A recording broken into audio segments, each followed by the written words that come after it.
ঘুম থেকে উঠতে অনেকটাই লেট হয়ে গেছে, তো যথারীতি আমি ব্যাগপত্র গুছিয়ে নিচ্ছি ডিউটি যাওয়ার জন্য।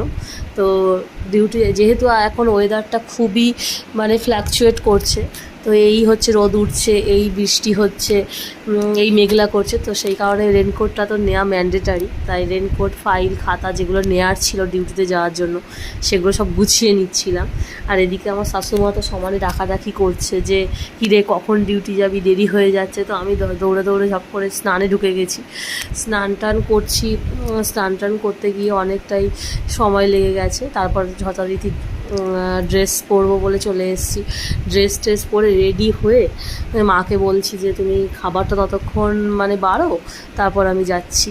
তো আমি ড্রেস রেডি হয়েই মাত্র ঠাকুর প্রণাম করে তাড়াতাড়ি চলে এসেছি। এদিকে মাও ভাত আর আজকের ভাত আর ডিমের ঝোল রান্না করেছিল। আর মা তো যথারীতি খুবই টেস্টি রান্না করে রোজই। তো রোজই আমি খেয়ে বলি যে হচ্ছে খুব সুন্দর রান্না হয়েছে। তো আজকেও তাই বলছিলাম যে হেভি সুন্দর রান্না হয়েছে। তো মা আমার দিকে তাকিয়ে একটু হেসে দিল।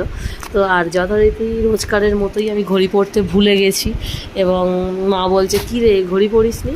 তো তাড়াতাড়ি করে গিয়েই মাত্র ঘড়িটা পরে নিলাম আর সানগ্লাসটাও পরে নিলাম।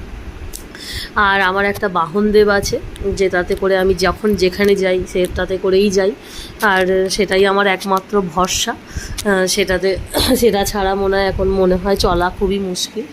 তো আজকেই তোমাদের দেখাবো আমার বাহনদেবকে, চলো দেখে নাও। এই হলো গিয়ে আমার বাহনদেব, আর এটাতে করেই আমি সব জায়গায়